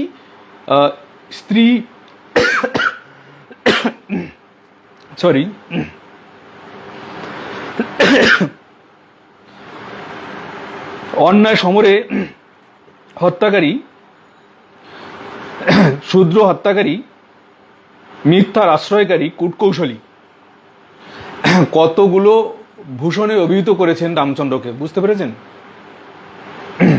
কতগুলো ভূষণে করেছেন কে? রামায়ণের দুটি কথা প্রবন্ধে শিবরাম চক্রবর্তী। আরো কি বলছেন? তাহার এই সকল বৈশিষ্ট্যগুলি মহাকাব্যের নায়ক চরিত্রকে পূর্ণতা দিয়েছে। কি সুন্দর কথা! তাহার এই সকল বৈশিষ্ট্যগুলি মহাকাব্যের নায়ক চরিত্রকে পূর্ণতা দিয়েছে, কিন্তু ধূলিমলিন পৃথিবীতে রামচন্দ্র বাস্তবোচিত নহে। কিন্তু ধূলিমলিন পৃথিবীতে রামচন্দ্র বাস্তবোচিত নহে। রামায়ণের দুটি কথা প্রবন্ধ শিবরাম চক্রবর্তী কি বাস্তব কথা বলেছেন। সুনীল গঙ্গোপাধ্যায়, তার কথা একটু শুনুন। সুনীল গঙ্গোপাধ্যায় তিনি কি বলেছেন? বলেছেন, আর্য অনার্য সংঘাতই হলো রামায়ণ, যেখানে লেখক এক পক্ষকেই বড় করিয়াছে, পক্ষপাতী হইয়া এক পক্ষের জয় জয়কার ঘোষণা করিয়াছে। দেখেছেন সুনীল গঙ্গোপাধ্যায় তিনি বলছেন, আর্য অনার্য সংঘাতই হলো রামায়ণ, যেখানে লেখক এক পক্ষকেই বড় করিয়াছে, পক্ষপাতী হইয়া এক পক্ষের জয় জয়কার ঘোষণা করিয়াছেন। আমি আর সাহিত্যের বেশি উদাহরণ দিচ্ছি না, আমি এবার রামায়ণের প্রসঙ্গে চলে যাই। এবার দেখুন, আমরা দেখি জন্ম বিবরণ। এই জন্ম বিবরণ কার জন্ম বিবরণ? রামচন্দ্রের বংশ পরম্পরার বিবরণ দিয়েছেন। রামচন্দ্রর বাবা দশরথ, দশরথের পিতা অজর পিতা কে, তার পিতা কে, তার পিতা কে, এরকম কয়েকটা পূর্বপুরুষের নাম দিয়েছে। এবং দেখুন, এই যে সূর্যবংশে রামচন্দ্রের জন্ম, অথচ রামচন্দ্রের যে পূর্বপুরুষের বর্ণনা দিয়েছে কতটা অশ্লীল, মানে কতটা অশ্লীল আপনি এখনই জানতে পারবেন যে রামচন্দ্রের পূর্বপুরুষদের যে বংশধরেরা, সে জন্ম বৃত্তান্ত কতটা অশ্লীল, কতটা অবৈজ্ঞানিক, কতটা মানে অমানবিক, সেইটা আপনারা দেখতে পারবেন। প্রথমেই বলি, জন্ম বিবরণে ব্রহ্মা বিষ্ণু মহেশ্বরের জন্ম বিবরণ করেছে প্রথমেই। আমরা কি বলি? আমরা বলি ব্রহ্মার থেকেই হচ্ছে পৃথিবীর সৃষ্টি। এই রামায়ণে কিন্তু বলেছে না, ব্রহ্মারও বাবা আছে। ব্রহ্মা বিষ্ণু মহেশ্বরের বাবা হচ্ছে নিরঞ্জন। নিরঞ্জন মানে পূর্ণ ব্রহ্ম। দেখুন এখানে পূর্ণ ব্রহ্মর 3 ছেলে 1 মেয়ে, অথচ এই যে ব্রহ্ম, পূর্ণ ব্রহ্ম মানে ব্রহ্ম, এই যে ব্রহ্ম, এই ব্রহ্মের সঙ্গে গীতার ব্রহ্মের কিন্তু কোনো মিল নেই। এই ব্রহ্মের সঙ্গে পুরাণের ব্রহ্মের কিন্তু কোনো মিল নেই। গীতায় শ্রীকৃষ্ণ কি বলেছেন? ব্রহ্ম হচ্ছে, সেটা হচ্ছে এমন একটা শক্তি যা দেখা যায় না, যার কোনো অস্তিত্ব নেই, মানে যার কোনো অস্তিত্বেরও বাইরে, চিন্তারও বাইরে, যা পড়ে না, যা ভেজে না, যা আগুনে পোড়ানো যায় না, জলে ভেজানো যায় না, যাকে অনুভব করা যায় না, শ্রীকৃষ্ণ গীতায় বলেছেন। তাহলে সেই রকম ব্রহ্মের কি করে সন্তান হয়? আবার পুরাণেও সেই রকম বর্ণনা রয়েছে কি করে সন্তান হয়। সেখানে দিয়েছে আদি পুরুষের নাম হইল নিরঞ্জন। নিরঞ্জন মানে ব্রহ্মা, ব্রহ্মা বিষ্ণু, নিরঞ্জন মানে ব্রহ্ম, ব্রহ্মা নয় ব্রহ্ম, অর্থাৎ পরম ব্রহ্ম। ব্রহ্ম মানে পরম ব্রহ্ম। তো বলছে আদি পুরুষের নাম হইল নিরঞ্জন, ব্রহ্মা বিষ্ণু মহেশ্বর, পুত্র তিনজন। তিন পুত্র হইল তনয় এক জানি, সকলের নাম রাখি, সকলে তাহার নাম রাখি কন্দিনী। অর্থাৎ পরম ব্রহ্মের তিন সন্তান, একজনের নাম ব্রহ্মা, একজন বিষ্ণু, একজন মহেশ্বর, আর এক কন্যা, সে কন্দিনী। অর্থাৎ তাহলে গীতা ভুল নাকি রামায়ণ ভুল? ব্রহ্মবৈবর্ত পুরাণ ভুল নাকি রামায়ণ ভুল? অর্থাৎ গীতার শ্রীকৃষ্ণের কথার সঙ্গে এই ব্রহ্ম, এই পরম ব্রহ্মের কোনো মিল হচ্ছে না। এখানে ব্রহ্মের সন্তান তিনটা, অথচ গীতায় শ্রীকৃষ্ণ কিন্তু অন্য কথা বলেছেন। এরকম একটা গ্রন্থের সঙ্গে আর একটা গ্রন্থের কোনো মিল নেই। তারপরে আমরা যাব, দেখুন এইবার অশ্লীলতা শুরু হয়েছে। দেখুন, আমি আজকে শুধু আদিকাণ্ড আলোচনা করব। এই যে রামচন্দ্রের পূর্বপুরুষদের আলোচনাটা করব, করে আমি আজকে শেষ করব। দেখুন এইখানে কন্দক রাজা, তার হচ্ছে এক কন্যা। কন্দক রাজা মানে রামের বংশধর। শুরু হলো রামের বংশধর কন্দক রাজা। কন্দক রাজার হচ্ছে এই এক মেয়ে, তার নাম হচ্ছে কালনিমি। কন্দক রাজার এক মেয়ে, তার নাম হচ্ছে কালনিমি। কালনিমির বিয়ে হয় যুবন্যাসের সঙ্গে। কি অশ্লীল আপনারা ভাবতে পারবেন না। এই রামায়ণ শুনুন তাহলে। এই যে যুবন্যাসের সঙ্গে বিয়ে হয়, কিন্তু যুবন্যাস তার এই স্ত্রীর সঙ্গে অর্থাৎ কালনিমির সঙ্গে সহবাস করে না, তার সঙ্গে কোনো সহবাস করে না। এবার সহবাস না করলে সন্তান হবে কি করে? এই কথা গিয়ে কালনিমি তার পিতার কাছে অর্থাৎ কন্দক রাজার কাছে গিয়ে বলল যে বাবা, তুমি যে জামাইয়ের সঙ্গে বিয়ে দিয়েছো, জামাই এই যুবন্যাস, তিনি তো আমার সঙ্গে সহবাস করে না। তো তখন এই রাজা কন্দক তার জামাতাকে অভিশাপ করে যে তোমার গর্ভে জন্ম হবে সন্তানের, তুমি আমার মেয়ের সঙ্গে সহবাস করো না, অর্থাৎ তোমার গর্ভে জন্ম হবে সন্তানের। আচ্ছা ভাবুন তো কি অভিশাপ দিল। জামাতা অর্থাৎ পুরুষ মানুষের গর্ভে কি করে সন্তান জন্ম হবে? দেখুন কিভাবে সন্তান জন্ম হয়। বলা হয় কি, এই ধর্মগ্রন্থের পাতায় পাতায় রয়েছে মুনিদের অভিশাপ, ঋষিদের অভিশাপ, কি অভিশাপে ধ্বংস করে দেয়, অভিশাপে যা বলে তাই হয়। আচ্ছা, এই মুনিদের এত ক্ষমতা, এই দেবদেবতা, এই মুনিদের, এই 33 কোটি দেবদেবতার এই মুনিদের এত ক্ষমতা, অথচ 33 কোটি দেবদেবতা চাকর বাকর খাটতে হচ্ছে রাবণের ঘরে। আমি সেটা দেখাবো। প্রত্যেকটা চাকর বাকর ছিল, লক্ষ্মী থেকে শুরু করে নারায়ণ থেকে শুরু করে সব চাকর বাকর ছিল। দেখুন নারায়ণ বলছে, এই রামচন্দ্রকে বলছে নারায়ণ, অথচ ওই নারায়ণ রামচন্দ্রের সঙ্গে যুদ্ধ হচ্ছে, তখনও কিন্তু রাবণের সঙ্গে রামচন্দ্রের যুদ্ধ হচ্ছে, তখনও কিন্তু নারায়ণ হচ্ছে দাড়ি। কার দাড়ি? রাবণের দাড়ি। কি মানে গাঁজাখড়ির একটা সীমা থাকে। 33 কোটি দেবদেবতা সব চাকর বাকর, আর তাদের নাকি বিশাল অভিশাপ। তো অভিশাপে রাবণকে ভস্ম করে দিতে পারলো না? এত বড় ক্ষমতা, রাবণকে ভস্ম করে দিতে পারলো না? কিংবা অভিশাপ দিয়ে রাবণকে ভালো করে দিতে পারলো না? যে রাবণ খারাপ, রাবণকে ভালো করে দিলাম, এরকম পারলো না? মানে আপনারাই বুঝতে পারবেন যে বামুনের বেটা লিখেছে, এটা বাল্মীকির লেখা নয়, এটা কোনো এক বামুন সুন্দর করে সেটা পুষ্যমিত্র শুঙ্গের রাজত্বে হয়েছে। এবং লিখতে গিয়ে তখনকার এই মূর্খটা তো বোঝেনি যে গাঁজাখড়ি ধরা পড়ে যাব। একসময় শূদ্রদের মধ্যে অনেক ট্যালেন্ট, তারা এই পড়েই বুঝতে পারবে গাঁজাখড়ি মাল মিশানো। তারপরে দেখুন, এই কালচিনি স্বামীকে অভিশাপ, মানে স্বামী যুবন্যাসকে অভিশাপ দেয় কে? কন্দক রাজা, অর্থাৎ জামাতাকে অভিশাপ দেয়। অভিশাপ দেওয়ার পর তার এই যুবন্যাসের একটা সন্তান হয়। কিভাবে হয় শুনুন, আমি পড়ে শোনাচ্ছি। এই যুবন্যাস তিনি জপ তপ করে বাড়ি যখন ফিরছেন, বাড়ি ফিরে ব্রাহ্মণদের কাছে গেলেন যে, ব্রাহ্মণ, আপনারা তো সমস্ত শক্তির আধার, আমার ছেলে মেয়ে হচ্ছে না, আমাকে একটা সন্তান দিন, আমাকে একটা পুত্র সন্তান দিন। তা ব্রাহ্মণরা বলছে, তোমার কি করে পুত্র সন্তান হবে যুবন্যাস? তুমি তো স্ত্রীর সঙ্গে সহবাস করো না, তোমার কি করে পুত্র সন্তান হবে? বলে কোনো পদ্ধতি নেই? বলে হ্যাঁ, পদ্ধতি আছে। এই জল ভরা করে দিলাম, এই জল মন্ত্রভূত করে দিলাম আমরা ব্রাহ্মণেরা মিলে, এই জল যদি তোমার বউকে রাতের বেলা খাও তাহলে তোমার বউ গর্ভবতী হবে। যুবন্যাস বলছে, হ্যাঁ, আমার বউ কালচিনিকে আমি খাওয়াবো রাতের বেলা, কোনো অসুবিধা নেই। তো এই ব্রাহ্মণরা জল মন্ত্রভূত করে দিল, যজ্ঞ করে জল মন্ত্রভূত করে দিল। মন্ত্রভূত করে দিয়ে রাতের বেলা ঘুমালো। আর এই যুবন্যাস তার পাশে ওই গ্লাসে ঘটে জল রেখেছিল, মন্ত্রভূত জল। রাত দুপুর সময় যুবন্যাসের প্রচুর জল পিপাসা লেগেছে, জল পিপাসা লাগলে ভুলে ওই জল খেয়ে ফেলেছে। এইবার ব্রাহ্মণের মন্ত্রভূত জল ভুল হবার নয়, আস্তে আস্তে গর্ভবতী হয় কে? এই যুবন্যাস। এবং গর্ভবতী হয়ে তার পেট কেটে সন্তান বের করে। বুঝছেন? পুরুষ গর্ভবতী হয়। এইটা শুনেছেন কোনো জায়গায়? রামায়ণ পড়ুন, শুনতে পারবেন যে পুরুষ গর্ভবতী হয়। এই রামায়ণ শুনতে পারবেন, এই রামায়ণে আরো অনেক কিছু শুনতে পারবেন। একটু অপেক্ষা করুন, নোংরামি কতটা অশ্লীলতা আরো শুনতে পাবেন, একটু ওয়েট করুন, আমি পড়ে শোনাচ্ছি। পাতা 39 কি বলেছে? যজ্ঞ করে জল রাজা রাখে নিজ ঘরে, শয়ন করিল রাজা খাটের উপরে। যখন হইল রাত্রি দ্বিতীয় প্রহর, জল আনো বলি রাজা হইল কাতর।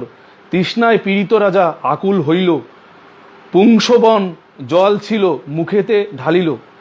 প্রভাতে প্রকাশ হইল সূর্যের কিরণ, জল আনো বলি তাকে ডাকে ব্রাহ্মণ। ব্রাহ্মণ বলল, ওই মন্ত্রভূত জল রাজা তুমি নিয়ে এসো, তোমার স্ত্রীকে খাওয়াতে হবে। রাজা বলে, দ্বিজগণ করি নিবেদন, রাত্রিকারে জল আমি করেছি ভক্ষণ। রাত্রিতে জল আমি খেয়ে ফেলেছি। একথা শুনিয়ে বলে যত মহামতি, রাত্রিকারে জল খাইলে হবে গর্ভবতী। শ্বশুরের অভিশাপ তাহারের লাগিল, যুবন্যাস মহারাজ গর্ভবতী হইল। 10 মাস গর্ভপূর্ণ হইল রাজার, বাহির হইল পেট চিরিয়া কুমার। পেট চিরে কুমার বাহির হলো। নিরীপতি ত্যাজিল প্রাণ পেয়ে বড় ব্যথা, আসিয়া বিধাতা নাম রাখিল মান্ধাতা। তার নাম মান্ধাতা রাখলো। অর্থাৎ এইটা কি আপনাদের বিশ্বাস করতে হবে লেখাপড়া শিখে? অর্থাৎ রামচন্দ্র কিন্তু রামচন্দ্রই হতে পারতো না যদি এই রাজা, অর্থাৎ রাজা যুবন্যাস, তার গর্ভে যদি এই মান্ধাতা না জন্মাতো, তাহলে ওইখানেই তো বংশ শেষ হয়ে যেত, রামচন্দ্র জন্মাতে পারতো না। অর্থাৎ রামচন্দ্র জন্মেছে আরো কত কাহিনীর মধ্য দিয়ে, সেটাও আপনাদের বলবো। এরপরে দেখুন, এই মান্ধাতার পুত্র হচ্ছে কি? মুচুকুন্দু। মান্ধাতার তনয় হইল মুচুকুন্দু, সময় পাইলে তার হৃদয় আনন্দ। অর্থাৎ এই মুচুকুন্দুর পরবর্তীকালে তার পুত্র হচ্ছে ইক্ষ্বাকু। এই ইক্ষ্বাকু কি করে নাম হলো? ইক্ষ্বাকু নিরুপতি জানেন? ইক্ষ্বাকু মানে হচ্ছে একদা মনুর হাঁচিতে তাহার নাসিকা হইতে সৃষ্ট পুত্রের নাম। অর্থাৎ মনু হাঁচি দিয়েছিল, হাঁচিতে একটা সন্তান হয়েছিল, সেই সন্তান অর্থাৎ হাঁচিতে তাহার নাসিকা হইতে সৃষ্ট পুত্রের নাম হচ্ছে ইক্ষ্বাকু। আচ্ছা বলুন তো, মানুষ হাঁচি দিলে নাক দিয়ে সন্তান বেরোয় না অন্য কিছু বেরোয়?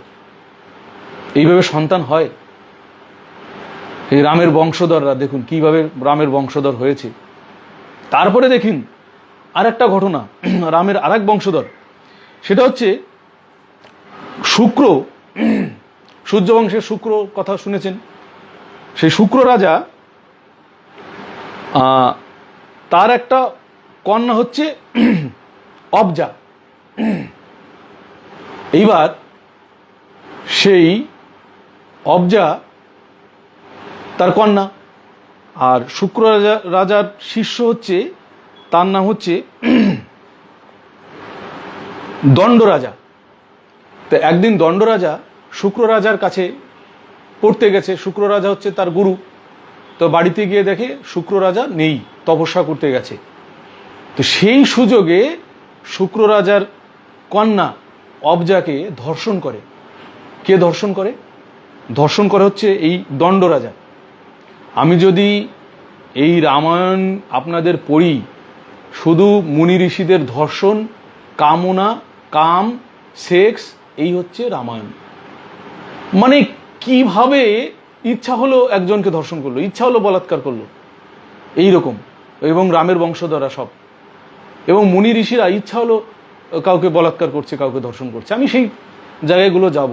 তাহলে একে কি আপনি মানে ধর্মগ্রন্থ বলবেন কি না বলবেন সেটা আপনাদের বিবেচনার বিষয়। দেখুন, একদিন শুক্র গেল তপস্যা করিতে, হেনকালের দণ্ডরাজা গেলেন পড়িতে। শুক্রকন্যা অবজা যায় পুষ্প আহরণে, দণ্ড তারে বলে মোরে তোষ আলিঙ্গনে। গুরুকন্যা বলিরাজা না করে বিচার, পুষ্পক বাটিকাতে তারে করে বলাৎকার। এই অবজা বলে, তোমার গুরুর কন্যা আমি, অর্থাৎ তোমার বোন, আমি তোমার পরিচয়, তুমি আমার দাদা, তুমি আমাকে কি করে বলাৎকার করছো সেটা শোনেনি, জোর করে বলাৎকার করে এবং তার ঔরসে সন্তান। তারপরে আবার দেখুন, পরপর করে আমি একেবারে শুধু আজকের এই বিবরণটায় আমি যাচ্ছি। সাগর রাজা, সাগর রাজার কাহিনী আপনারা শুনেছেন। সাগর রাজার 60,000 পুত্র, ওই মুনির অভিশাপে সেই 60,000 পুত্র অভিশপ্ত হয়ে মরতে থাকে। তারপরে সেই মুনি গিয়ে বলে যে আমার পুত্ররা কি করে, কপিল মুনিকে গিয়ে বলে আমার পুত্ররা কি করে এই করবে, মুক্ত হবে। তখন কপিল মুনি বলেন ঠিক আছে, যেদিন গঙ্গা এই পৃথিবীতে আসবে সেই দিন তোমার পুত্ররা মুক্ত হবে, মুক্ত হয়ে স্বর্গে চলে যাবে। তো এইখানের একটা গল্প আপনাদের একটু শোনাই, শুনুন। গল্পটা হচ্ছে সাগর রাজার পুত্র হয় না, অপুত্রক রাজা, মনে বড় দুঃখ। তো অপুত্রক রাজা রাজ্য করে মন দুঃখ, প্রাতে নাহি দেখে লোক অপুত্রের মুখ। দুঃখেতে সাগর বনে করিল গমন, বহুকাল করিল শিবের আরাধন। সন্তুষ্ট হইয়া শিব বলেন সগরে, বর মাগি লহরাজা যাহা চায় অন্তরে। অর্থাৎ এই যে সাগর রাজা, নিঃসন্তান রাজা, তো যে রাজা নিঃসন্তান, প্রজারা সকালবেলা তার মুখ দেখে না, যে এই মুখ দেখলে আমাদের যাত্রা শুভ হবে না।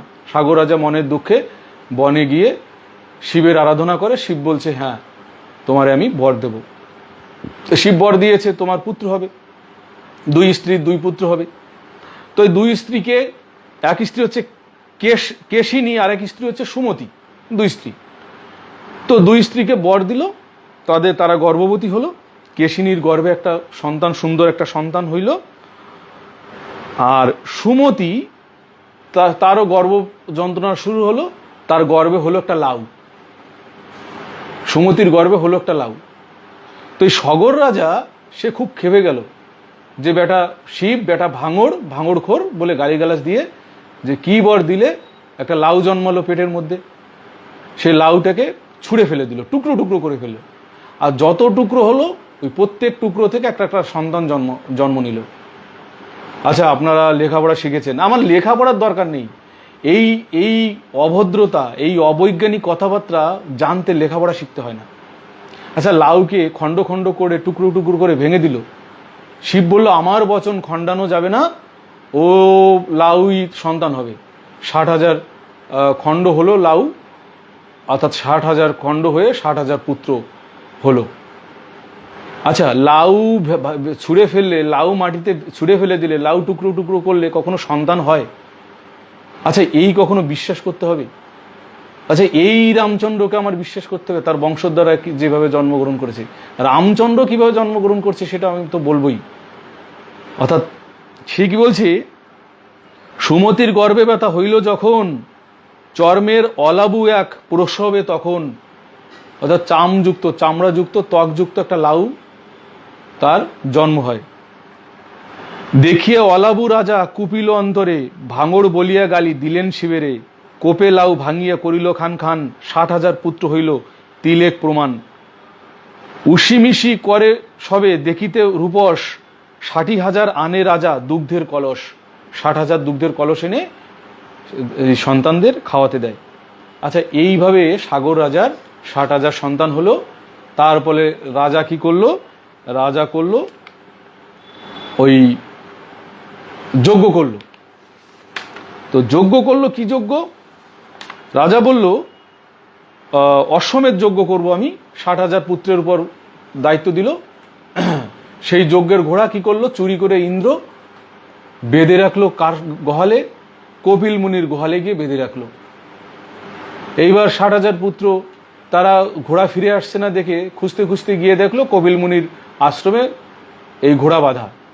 কপিল মুনিকে গিয়ে অভিশাপ, মানে কপিল মুনিকে গিয়ে কি করলো? অপমান করলো। কপিল মুনি রেগে গিয়ে বলল তোরা ভস্ম হয়ে যায়। তাকালো এমনভাবে, চোখ দিয়ে তাকালো, ওই 60,000 পুত্র ভস্ম হয়ে গেল। আচ্ছা, কিরকম ব্যাপার বলুন তো? কপিল মুনি তাকালো আর 60,000 পুত্র ভস্ম হয়ে গেল। চোখের কেমন তাপ ছিল যে ভস্ম হয়ে গেল? তোর রামায়ণের যুদ্ধটা হওয়ার কি দরকার ছিল? কপিল মুনিকে তো নিয়ে গেলে হয়ে যেত রাবণের কাছে, রাবণের দিকে তাকাতো, রাবণ ভস্ম হয়ে যেত, কোনো যুদ্ধ করতে হতো না। তো কেমন ব্যাপারটা হলো? অর্থাৎ এই 60,000 পুত্র যখন ভস্ম হয়ে যায়, সগর রাজা গিয়ে কপিল মুনির হাত পা ধরে। কপিল মুনি বলল ঠিক আছে, তোমার বংশের যদি কেউ গঙ্গা আনতে পারে তাহলে তোমার এই পুত্ররা উদ্ধার পাবে। যাই হোক, তারপরে কি করলো? এই গঙ্গা আনতে যে গল্প, সে এক বড় গল্প, সেই গল্প আমি বলছি। তো গঙ্গাকে আনতে প্রথম সগর রাজা ভীষণ তপস্যা শুরু করলো। তপস্যা আর পারছে না গঙ্গাকে আনতে। সগর রাজা তপস্যা করতে করতে মারা গেল, তবুও গঙ্গাকে আনতে পারলো না।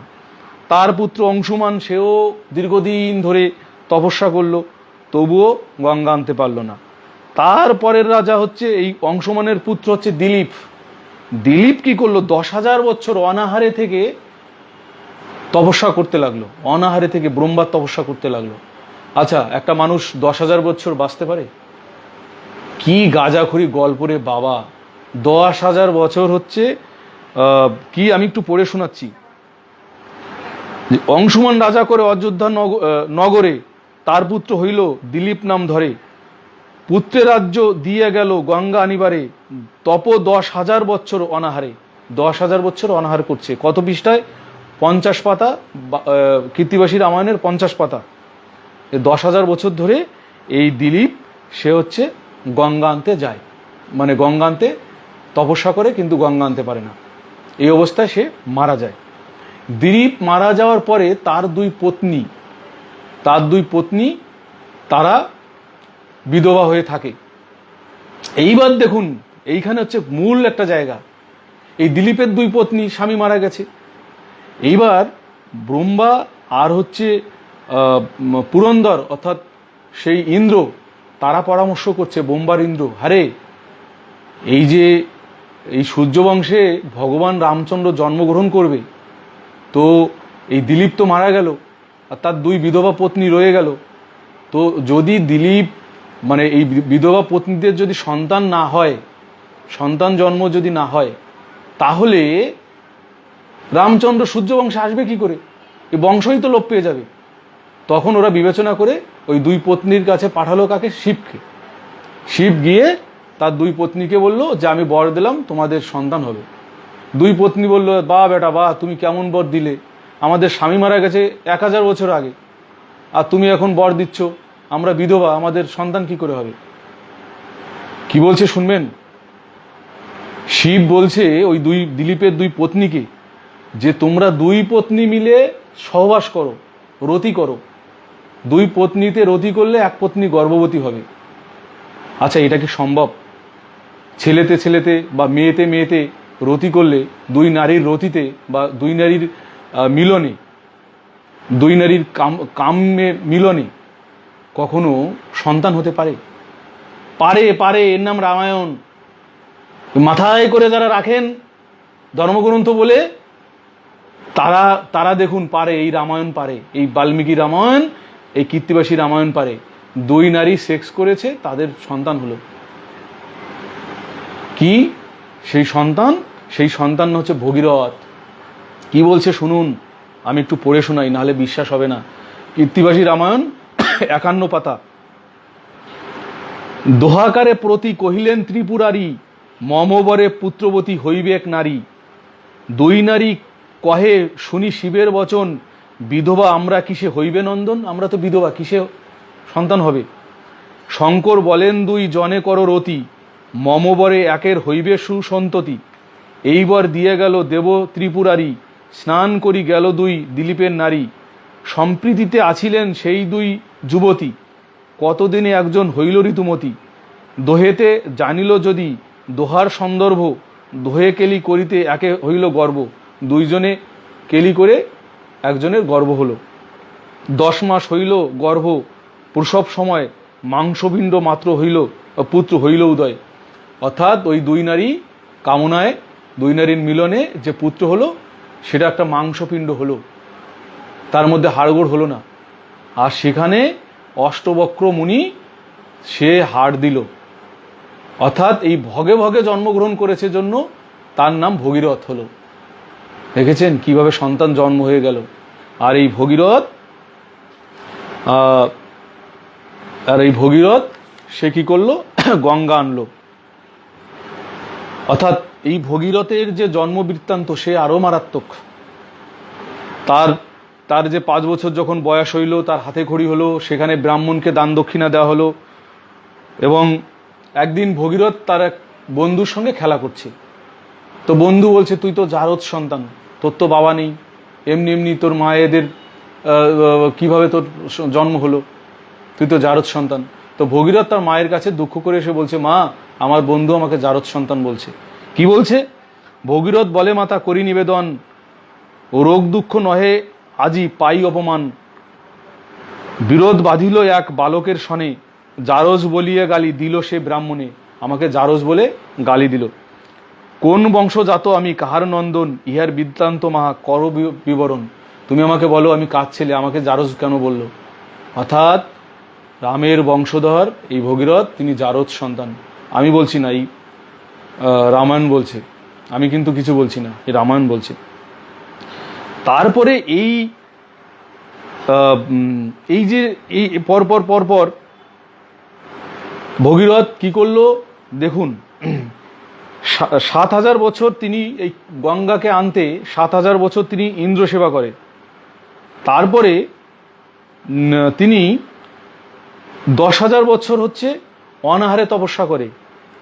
তারপরে 40 বছর তিনি শীতের মধ্যে জলে নেমে তপস্যা করে ভগীরথ গঙ্গাকে আনার জন্য। কিরকম আমি একটু শোনাচ্ছি আপনাদের। ইন্দ্র সেবা করে 7000 বছর, মন্ত্রবশ দেবতা রহিতে নাহি ঘর। কবু অনাহারে করে কবু নিরাহার, দৃঢ় তপ করে 10,000 বছর। 10,000 বছর অনাহারে তপস্যা করে গঙ্গাকে আনার জন্য। আচ্ছা, ভগীরথ একটা কীরকম যে 10,000 বছর সে অনাহারে তপস্যা করছে, তবুও তার কিছু হচ্ছে না। এটা আদিম যুগের কিছু আদিম লম্পট মানুষ, সুচতির মানুষ এই কাব্যগ্রন্থটি রচনা করেছেন। সেই কাব্যগ্রন্থকে আমরা কাব্যগ্রন্থ হিসাবে ধরলে আমাদের কোনো সমস্যা নেই, কিন্তু তারটাকে আমাকে বাস্তব বলবো, তাকে আমরা ধর্মগ্রন্থ বলবো, এটা আপনারা একটু ভাববেন। আবার আমরা দেখি যে এই যে দেখুন কতটা ভৌগোলিক বিকৃতি করেছে, যে সন্তুষ্ট হয়ে ভগীরথের তপস্যা সন্তুষ্ট হয়ে গঙ্গা পৃথিবীতে আসবে। তো এলো, আসার পর কি? ব্রহ্মলোক হইতে গঙ্গা আনে ভগীরথ, আসিয়া মিলেন গঙ্গা সুমেরু পর্বত। আচ্ছা, গঙ্গা কোথায় আর সুমেরু পর্বত কোথায়? লক্ষ যোজন দূরে সুমেরু পর্বত। সেই সুমেরু আর কুমেরু, সেই সুমেরু পর্বত এই যে লিখেছিল এই মূর্খ, এই বামুনের বেটা, সে তো ভূগোল পড়েনি। সে যদি ভূগোল পড়তো তাহলে তো এইরকম লিখতে পারতো না, কোথায় সুমেরু পর্বত আর কোথায় গঙ্গা। এই সুমেরু পর্বত থেকে গঙ্গার মধ্যে লাফ দিয়ে পড়লো কে? এই গঙ্গা লাফ দিয়ে পড়লো। এটা কি সম্ভব? কোথায় ভারতবর্ষ থেকে কত দূরে সেই সুমেরু পর্বত? মানে যিনি লিখেছেন সত্যি তিনি তো ভূগোল পড়েননি, ফলে যা মনে এসছে তাই লিখে দিয়েছেন। আবার দেখুন, ভগীরথ সুমেরু হইতে গঙ্গা নিয়া কৈলাস পর্বতে গঙ্গা মিলিল আসিয়া।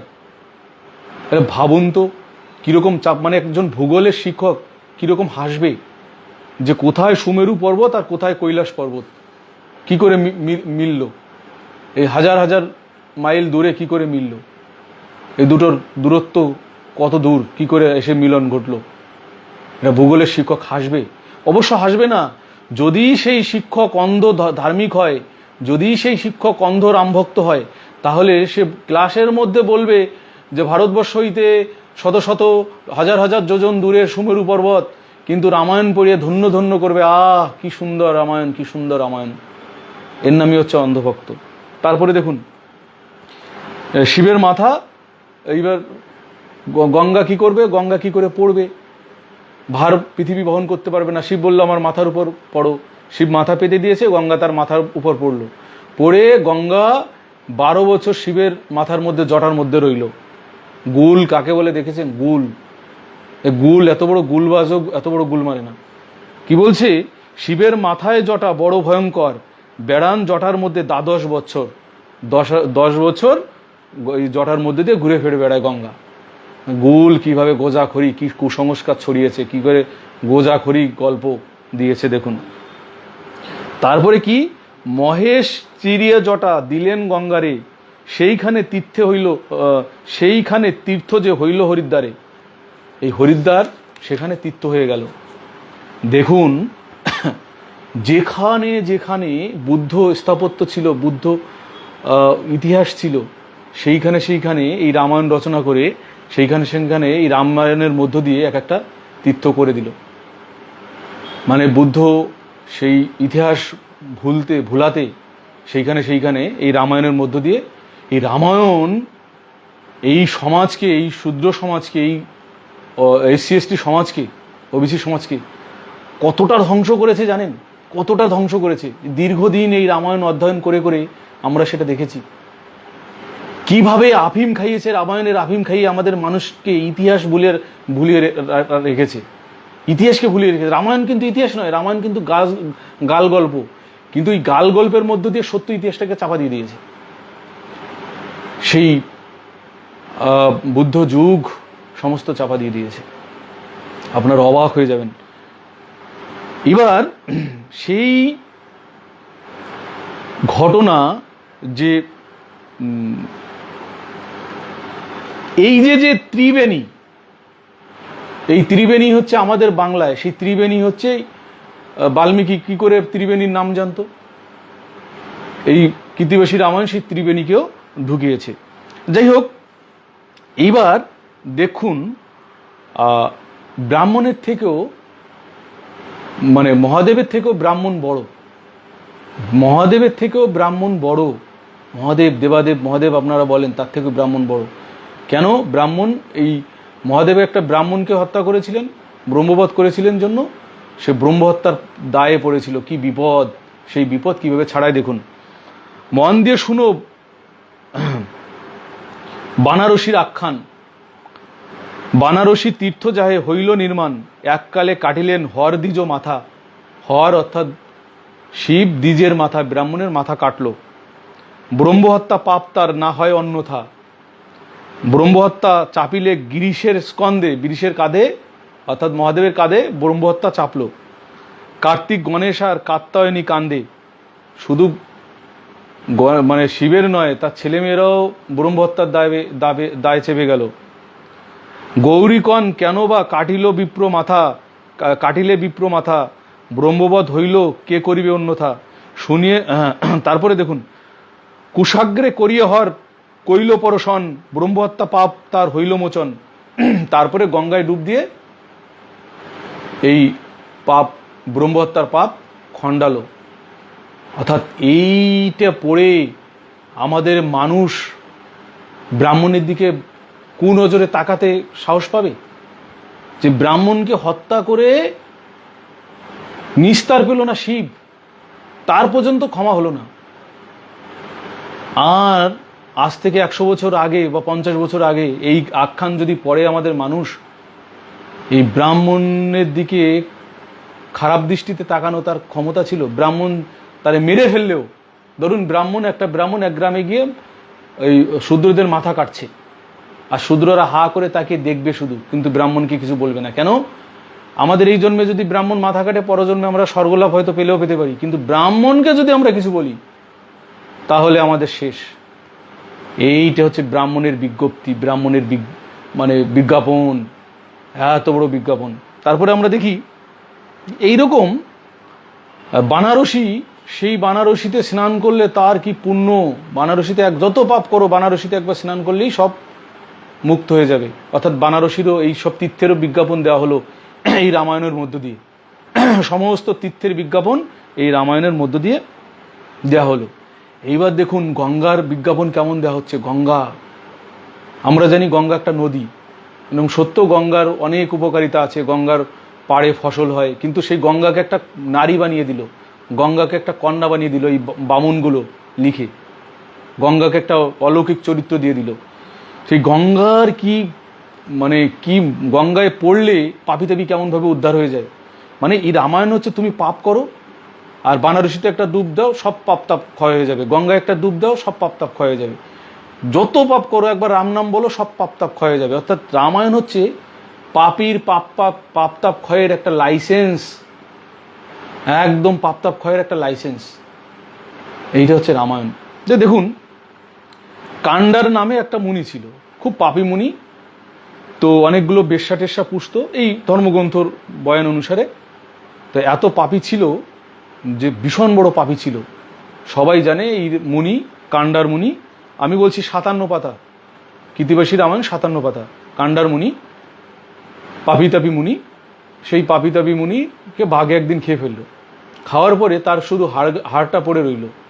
হাড় পড়ে থাকার পর সেই হাড় কাকে নিয়ে গঙ্গার উপর দিয়ে যাচ্ছে, আর একটা কি করলো, আর একটা সঞ্চার মানে শোন পাখি অর্থাৎ বাস পাখি কাককে তাড়া করলো। এবার দুইজনের জড়া করিতে ওই হাড়খানা পড়ে গেল কোথায়? গঙ্গার মধ্যে। আর গঙ্গার মধ্যে পড়ে গিয়েই ওই হাড়খানা কান্দারমুনি হয়ে গেল একজন ব্রাহ্মণ, সৎ ব্রাহ্মণ হয়ে গেল, পাপ তাপ সব গুছে গেল। এবার কান্ডারমুনিকে যমরাজা ধরতে যাচ্ছে, যমরাজার অনুচররা, আর যমরাজার অনুচরদের নারায়ণ বেদম পিটান পিটিয়েছে, বেদম মারা মেরেছে। কেন মেরেছে? এইবার যমরাজার অনুচররা যমরাজাকে গিয়ে বলছে যে আমরা তো ওই পাপী কাণ্ডারকে ধরতে গেলাম, নারায়ণ আমাদের বেদম পেদালো। যমরাজ চলে গেছে নারায়ণের কাছে, কি ব্যাপার, আমার কাছে তুমি বাধা দাও, তুমি ভগবান, আমার কাছে বাধা দাও। আমার অনুচররা গিয়ে কাণ্ডারকে ধরতে গেল, আর তুমি কাণ্ডারকে ধরে আনবে, আর তুমি গিয়ে আমার অনুচরদেরই পিটিয়ে দিলে। তখন নারায়ণ বলল, শোনো যমরাজা, কাণ্ডার যত পাপী হোক, তার হাড়খানা ওই গঙ্গার মধ্যে পড়েছে, গঙ্গার জলে স্নাত হয়েছে, ফলে তার সব পাপ ক্ষয় হয়ে গেছে, সে মহাপুণ্যবান। স্বয়ং আমার থেকেও সে অধিক পুণ্যবান, যেহেতু গঙ্গায় পড়েছে। অর্থাৎ নারায়ণের থেকেও একটা পাপী তাপী সে যদি গঙ্গার জলে পড়ে, নারায়ণের থেকেও সে বেশি পবিত্র হয়, এবং স্বয়ং নারায়ণ তার মাথায় স্থান দেয়। দেখেছেন এই রামায়ণ পাপী তাপীর কিভাবে লাইসেন্স দিয়েছে। অর্থাৎ পাপী তাপীরা গঙ্গায় একবার, এই যে যারা হনুমানের দল জয় হনুমান দিয়ে বেড়ায়, তো তাদের বলছি, বাবা তোমাদের তো লাইসেন্স রয়েছে, জয় শ্রীরাম বলতে হবে। একবার জয় শ্রীরাম বললেই তো তোমাদের যত পাপ তাপ করবে, তোমাদের থানা পুলিশ হওয়া উচিত না। তোমাদের তো এই রামায়ণ যদি বিশ্বাস করতে হয়, যেসব বিচারক রামায়ণ বিশ্বাস করে তাদের তো বলবো, ভাই তোমরা তো ভুল করছো। তুমি মানুষ খুন করুক আর মার্ডার করুক, সে যদি একবার গঙ্গার জলে ডুব দিয়ে আসে, তাহলে তো তার কোনো বিচার হওয়া উচিত না। যদি কোনো রামভক্ত যদি কাউকে খুন করে, তার তো জেলেই নেওয়া উচিত না। কেন? সে ওই খুন করে একবার রাম নাম নিলেই তো তার সব পাপ তাপ চলে যাবে, তার কোনো পাপই রইল না। ফলে তার বিচার, যার পাপই করলো না তার বিচার হবে কেন? তার তো বিচারই হওয়া উচিত না। অর্থাৎ এই ডক্টর আম্বেদকরের সংবিধানটা হচ্ছে যত নষ্টের মূল। এই সংবিধানটাকে চেঞ্জ করতে হবে। আর মনু সংবিধান লাগু করব, একদম খুন করবে, একবার রাম নাম নেব, সব পাপ তাপ মুক্ত হয়ে যাবে। তাই ওরা এই মনুর সংবিধানটাকে চালু করতে যাচ্ছে। এই যত বাধা হচ্ছে ডক্টর আম্বেদকরের সংবিধান। তাই আমরা দেখলাম সেইখানে এই নারায়ণ বৈকুণ্ঠে স্থান দিল কাকে? কাণ্ডার, মহাপাতক কাণ্ডারকে। কেন? সে গঙ্গা জলে পড়ে গেছিল। 57 পাতা বাল্মীকি রামায়ণ। এইরকম অসংখ্য রয়েছে।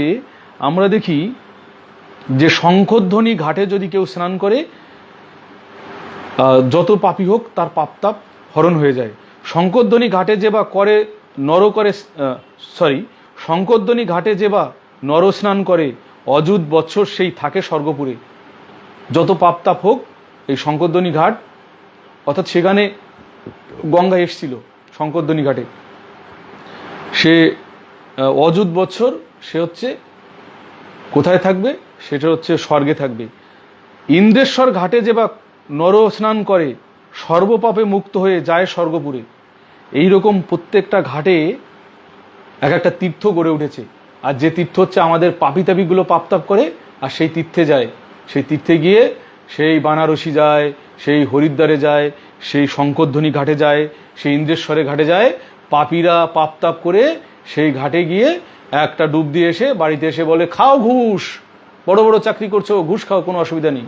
মিথ্যা কথা বলো, কোনো ঘুষ অসুবিধা নেই। চরিত্রহীন হও, কোনো অসুবিধা নেই। মিথ্যাবাদী হও, কোনো অসুবিধা নেই। কারণ লাইসেন্স তো পেয়েই গেছি। এই পাপী তাপিগুলো যায়, দেখেন না, হরিদ্বারে যায়, কত জায়গায় যায় পুণ্য অর্জন করতে। সেই পুণ্য অর্জন করে গিয়ে ডুব দিয়ে আসে। আর লাইসেন্স তো খোলা, রামায়ণ লাইসেন্স দিয়ে দিয়েছে।